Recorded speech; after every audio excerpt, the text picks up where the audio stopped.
The movie opens with a film crew searching for a good location to shoot in the middle of a dense forest. There are 3 members in this group, a couple and a cameraman. As they hunt for the perfect spot, time slips away and the forest is engulfed in darkness. They soon realize they are lost, as they keep circling back to the same spot, confirming they are stranded in the eerie woods. Exhausted, they begin looking for a place to pitch a tent for the night. Suddenly, they spot a mysterious man standing in the distance with his back toward them.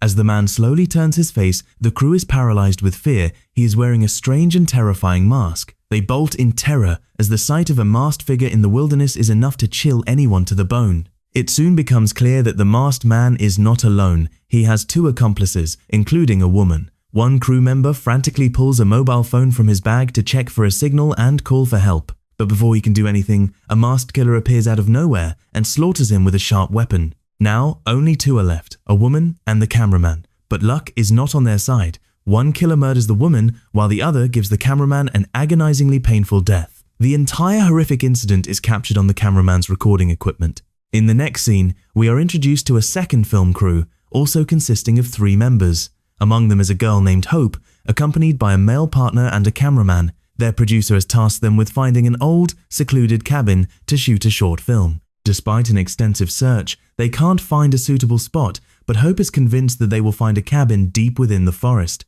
With this thought, they drive into the woods. On the way, they stop at a gas station. The cameraman records everything while refueling, explaining that the producer gave strict instructions that the camera must never be turned off and every moment must be captured. He notes he isn't doing this by choice, but due to work pressure. Eventually, they find an old cabin in the heart of the forest.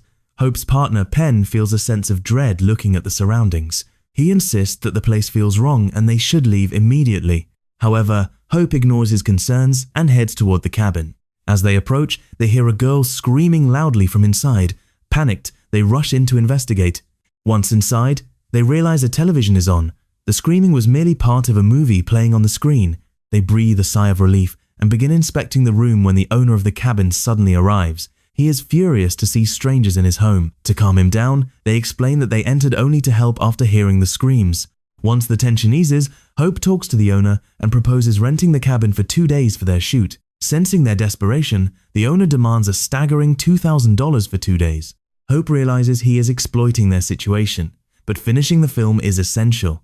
After some negotiation, Hope offers him $750 for 1 day. The owner hesitates at first but agrees upon seeing the large sum of money. After taking the money, the owner starts to leave but suddenly stops to give them a warning. He tells them not to wander too deep into the woods because a group of people lives there who do not like outsiders. He mentions that the government tried to evict them, but some are still hiding out there. After sharing this chilling information, the owner departs. Happy to have found a cabin, Hope, Ben, and the cameraman have a drink and head into the woods to scout filming locations. The forest was perfect for their movie. During their search, Hope senses movement in the bushes, but she dismisses it as a hallucination. When they return to the cabin and check the camera footage, their hearts sink. In the video, they see the same terrifying masked man who appeared at the beginning of the movie. A panicked Hope immediately tells Ben to lock all the windows and doors.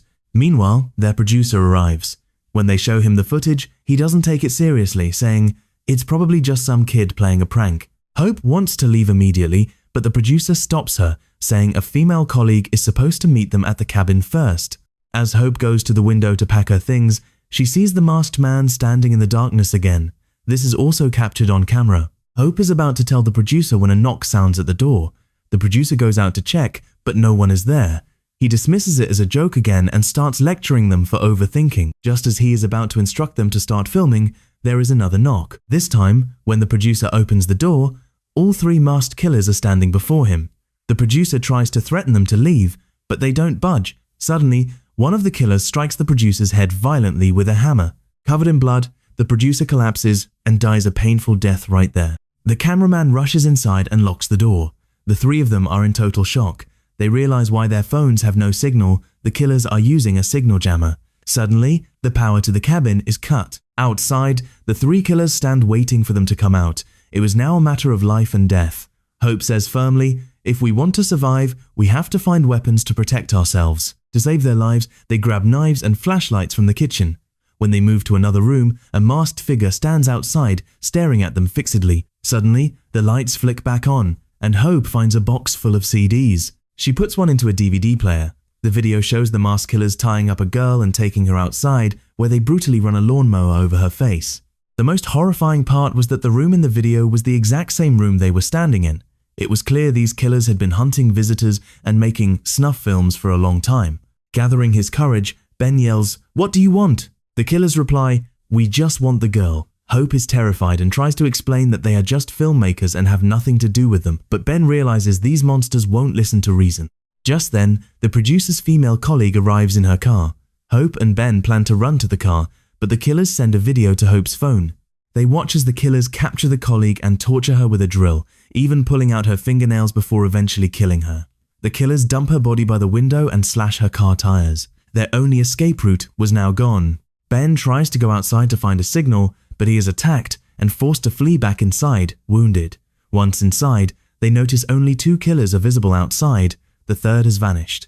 Ben grabs a steel crowbar for protection. As they search the room, the third killer, who was hiding under the bed, grabs Ben's leg. Without wasting a second, Ben drives the crowbar into the killer's face, killing him instantly. Enraged by the death of their comrade, the remaining 2 killers attempt to set the entire cabin on fire to force the group outside.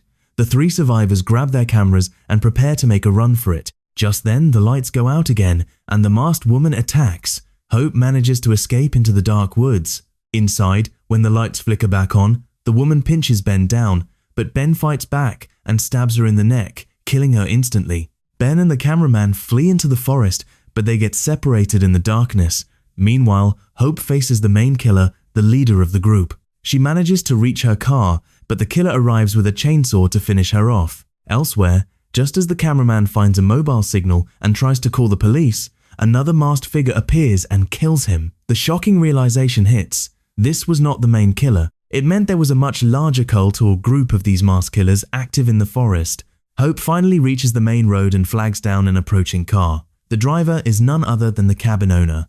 Relief turns to horror as Hope, sobbing while explaining everything, realizes the owner is driving her back toward the cabin instead of away from it. She understands that the owner is a part of the masked group. To save herself, she plunges a knife into the owner's stomach and jumps out of the moving car. Deep in the woods, Ben is still fighting for survival. He stumbles upon a ruined cabin where he finds the mutilated body of his cameraman. Before he can react, the main killer with a chainsaw emerges and brutally ends Ben's life. Hope, now the sole survivor, records a final message on her camera. "This might be my last message. If anyone finds this video, please use the police to find and destroy these monsters."